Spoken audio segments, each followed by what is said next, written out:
नमस्कार and welcome to all in our today's tarot session.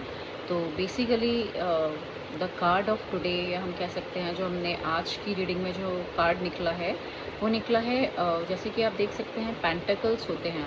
तो ये हमारा आज के लिए कार्ड निकला है, that is the king of pentacles.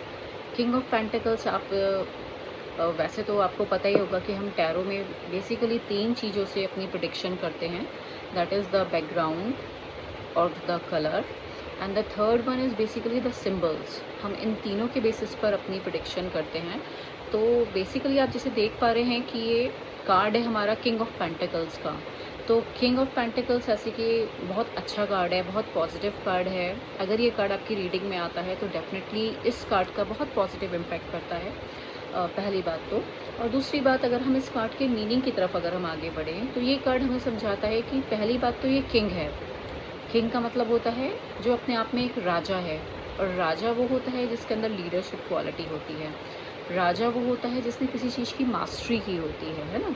राजा आप जैसे कि देख रहे हैं थ्रोन पे बैठे हैं, कोई यंग पर्सन नहीं है, 16 या 18 साल का, या आप कह सकते हो 25 या 35 का नहीं है। राजा बना है तो एक्सपीरियंस भी होगा, नॉलेज भी होगी।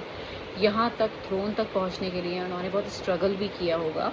तो ये सारी कुछ छोटी छोटी जो माइन्यूट सी बातें होती हैं, यही सब हमारी प्रिडिक्शन को बहुत स्ट्रॉन्ग बनाती हैं कि ये जो पर्सन है जिसके भी रीडिंग में कार्ड आपका निकला है, तो आप कह सकते हैं, आप उसे बता सकते हैं, समझा सकते हैं कि पर्सन बहुत नॉलेजेबल है, बहुत एक्सपीरियंस है, लाइफ में बहुत स्ट्रगल किया होगा, फाइट की होगी, क्योंकि किंग बनना इज़ नॉट ईजी, आसान नहीं है, बहुत कुछ मेहनत करी होगी, और उसी मेहनत के बेसिस पे उन्हें लाइफ में बहुत एक्सपीरियंस होगा। तो ये तो हमारा किंग का मीनिंग है। दूसरी बात अगर हम करें तो आता है हमारा पेंटिकल्स। तो अगर हम पेंटिकल वर्ड की बात करें तो पेंटिकल हमारा अर्थ एलिमेंट है, पहली बात। दूसरी बात, पेंटिकल सीधे सीधे कहता है कि पेंटिकल का मतलब होता है मनी, फिनेंशियल।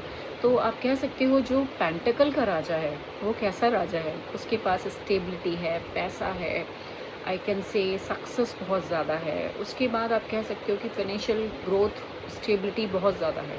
बेसिकली पेंटिकल्स हमारी स्टेबिलिटी को रिप्रेजेंट करते हैं, अर्थ एलिमेंट है, स्टेबिलिटी की बात कर रहे हैं, और यही चीज़ हमारे कार्ड में भी दिख रही है। फाइनेंशियल ग्रोथ तो है ही, देखिए आप पीछे बिल्डिंग्स दिख रही हैं हमें, है ना, बिल्डिंग है, थ्रोन है, तो ये सब का मतलब क्या है कि स्टेबल है वो अपनी जगह, है ना। पैसा बहुत कमा लिया है या फ्यूचर में कमा भी सकते हैं, है ना। अगर यहाँ तक पहुँचे हैं, किंग बन रहे हैं, तो पैसा तो इनके पास डेफिनेटली होगा ही। पर अगर कोई आपसे पूछता है कि मैं नया बिजनेस स्टार्ट करने वाला हूँ, तो क्या मेरे लिए अच्छा रहेगा, और आपकी प्रिडिक्शन में ये कार्ड निकल के आ जाता है, तो ऑफ कोर्स द कार्ड का मीनिंग तो यस है। कार्ड तो कह ही रहा है कि आप फ्यूचर में जाकर बहुत आप फाइनेंशियल ग्रोथ आपको मिलेगी, सक्सेस आपको मिलेगी। आप जिस भी करियर में आप आगे बढ़ना चाह रहे हैं, उस करियर में आप डेफिनेटली बहुत सक्सेसफुल बनेंगे, क्योंकि आपका कार्ड ही यही कह रहा है। दूसरी चीज़ आप ये भी समझा सकते हैं, अगर कोई आपके पास रीडिंग के लिए आता है और फिर आपसे ये पूछता है कि भाई मैं लव रिलेशंस कैसी रहेगी, मेरी शादी आगे होगी कि नहीं होगी, तो डेफिनेटली ये कार्ड कहता है कि शादी होगी। कोई लव के बारे में पूछता है तो डेफिनेटली ये कार्ड पॉजिटिव है। तो पॉजिटिव कार्ड का मतलब यही है कि आपकी लाइफ में आगे सब अच्छा ही अच्छा होगा, आपको सक्सेस, आपको ग्रोथ मिलेगी। तो कहीं से भी ये कार्ड कुछ नेगेटिव नहीं रिप्रेजेंट कर रहा है। आप देखिए ग्रीन है, रेड फ्लावर्स हैं, ग्रीन लीव्स हैं, तो इस सब का ग्रीन का मतलब होता है ग्रोथ मिलेगी, है ना, ग्रोथ मिलेगी आगे लाइफ में। Green always represent to growth, तो ये कार्ड हमें ग्रोथ, सक्सेस के लिए भी रिप्रेजेंट करता है। और अगर आपको ग्रोथ मिलेगी, आपको सक्सेस मिलेगी, तो डेफिनेटली पैसे के बिना तो कुछ होता ही नहीं है। तो ये कार्ड तो खुद ही कहता है कि मैं पैसे का राजा हूँ, है ना।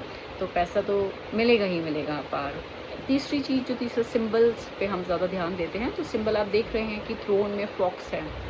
तो फॉक्स कैसी होती हैं, थोड़ी चालाक होती हैं, तो ये राजा को थोड़ा क्लेवर होने की ज़रूरत है। आप समझ रहे हैं, अगर क्लेवर नहीं होंगे तो डेफिनेटली लोग इनको बेवकूफ़ बना जाएंगे या इनके पैसे का मिसयूज़ करेंगे। तो फॉक्स जैसे चालाक होती है, वैसे ही राजा को भी थोड़ा चालाक रहने की या होने की ज़रूरत है। येलो कलर बैकग्राउंड में है, जो कि आपकी पॉजिटिविटी, प्रॉस्पेरिटी की तरफ रिफ्लेक्ट करता है कि आप बहुत ज़्यादा प्रॉस्पेरस हैं, और या आप इसी रास्ते पे चलते रहेंगे तो यू विल अचीव प्रॉस्पेरिटी। तो ये कार्ड अपनी जगह, हर एक फील्ड में ये कार्ड अपनी जगह पॉजिटिव आंसर देता है। अगर आपको कुछ ज़्यादा जानकारी चाहिए या ज़्यादा डिस्कशन आपको करना है, या आप ज़्यादा जानना चाहते हैं टैरो के बारे में, तो आप मुझे डायरेक्ट कॉल या मैसेज कर सकते हैं, या आप मेरे से अपॉइंटमेंट भी बुक कर सकते हैं। अभी के लिए नमस्कार।